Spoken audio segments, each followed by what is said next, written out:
meters. Turn right.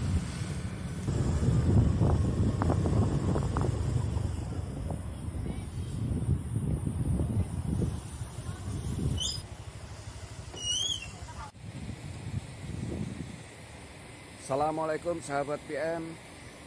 Saya sedang berada di terowongan Nanjung, terowongan Sungai Citarum di Bandung. Dan ini adalah jembatan untuk menuju terowongan, dan terowongannya adalah seperti ini. Di atasnya ada pabrik-pabrik. Coba kita cari informasi ya. Berapa biaya dari terowongan Nanjung ini? Kita tanya Mbah Google aja. Biaya terowongan Nanjung.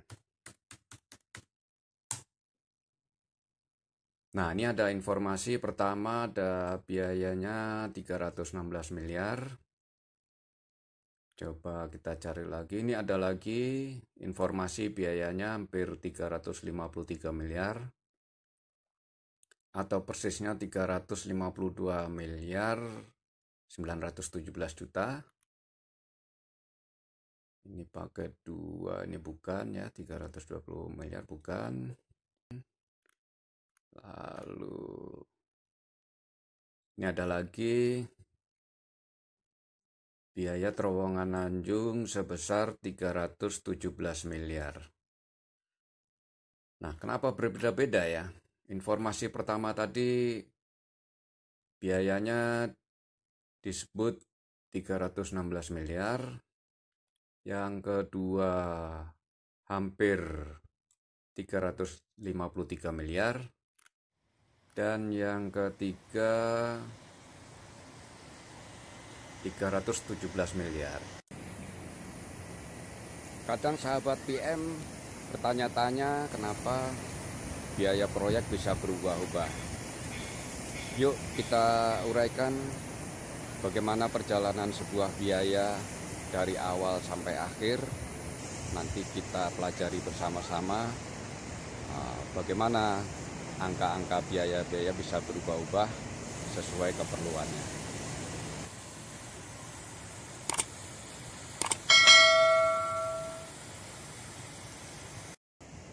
Perjalanan sebuah angka biaya, gambaran besarnya kurang lebih seperti ini ya.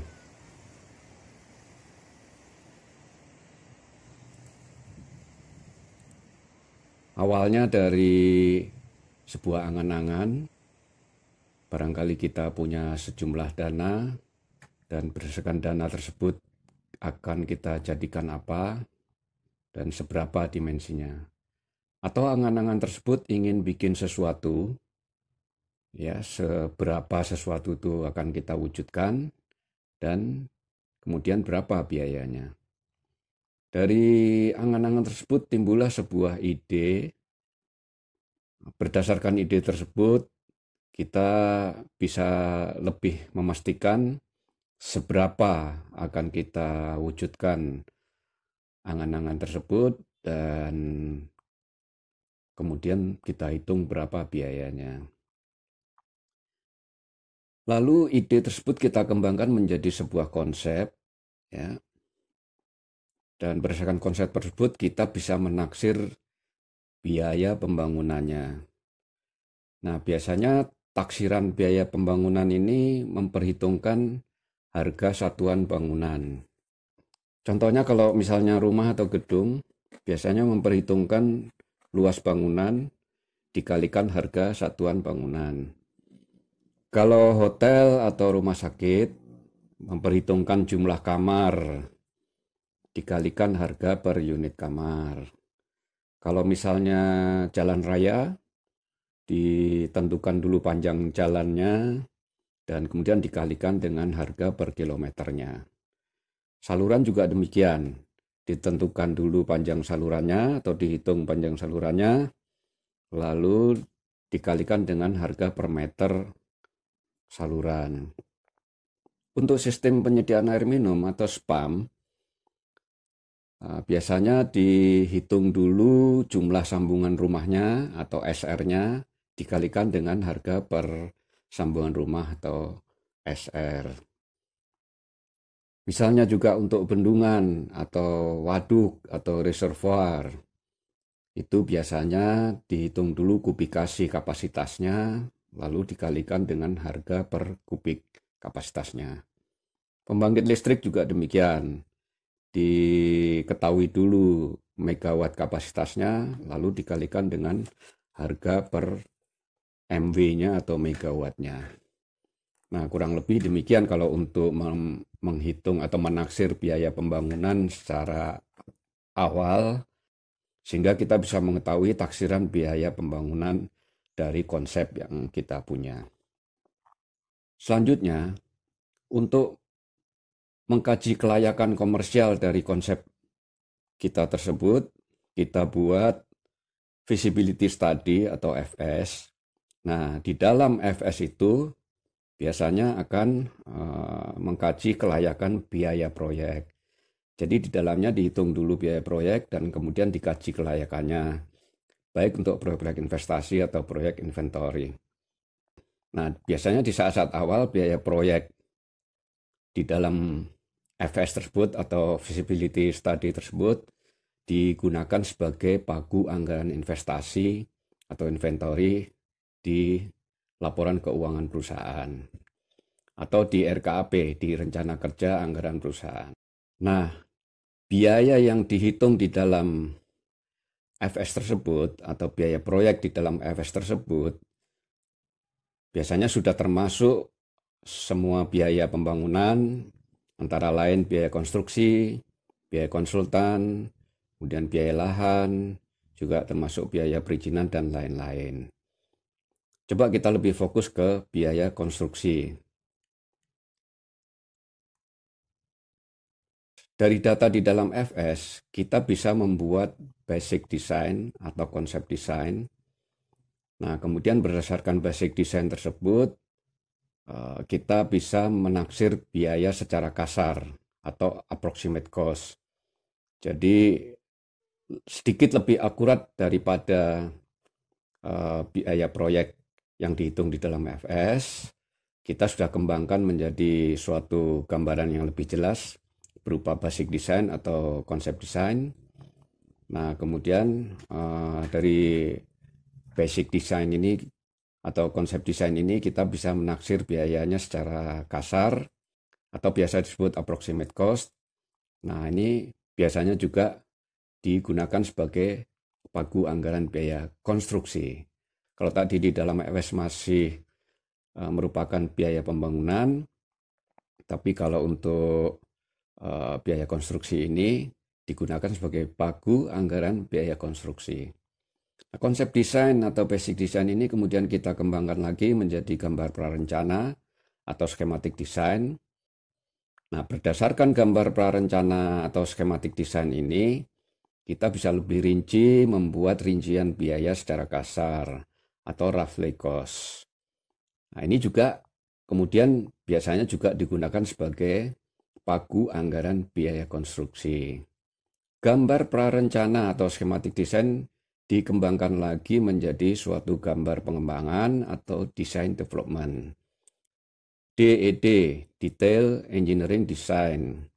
Ya, gambar pengembangan ini lebih lengkap atau design development ini lebih lengkap, sudah teliti, kadang sampai masuk ke gambar-gambar detail.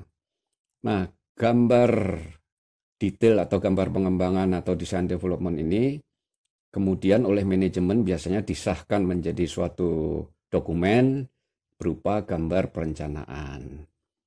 Nah, kemudian dari gambar perencanaan ini konsultan quantity surveyor sudah bisa membuat suatu rincian atau rencana anggaran biaya yang biasa disingkat RAB dan biasa juga disebut engineer estimate atau disingkat EE. Nah, ini merupakan batas atas biaya konstruksi. Apakah ini bisa digunakan sebagai pagu anggaran biaya konstruksi? Boleh juga. Jadi kalau ini digunakan bahkan akan lebih baik karena sudah lebih rinci, lebih detail daripada roughly cost atau rincian biaya kasar tersebut. Nah, pada saat proses pengadaan, gambar perencanaan ini ditetapkan menjadi suatu gambar tender yang gunanya supaya para peserta bisa menawar berdasarkan gambar tender ini. Nah, gambar tender ini tidak mesti sama persis dengan gambar perencanaan, bisa dipecah-pecah menjadi beberapa paket, dan paket-paket pekerjaan itu ditetapkan gambarnya, dan gambarnya ditetapkan sebagai gambar tender, kemudian di launching kepada peserta tender untuk bisa ditawar. Panitia sendiri berdasarkan gambar tender tersebut harus membuat harga perkiraan sendiri atau HPS, atau biasa juga disebut owner estimate atau disingkat OE. Nah, ini merupakan batas atas penawaran tender. Para peserta tidak boleh menawar lebih dari harga perkiraan sendiri. Harus lebih murah atau di bawah dari HPS. Sementara kontraktor peserta tender harus membuat rincian anggaran biaya penawaran yang nantinya digunakan sebagai penawaran yang disampaikan kepada panitia pengadaan.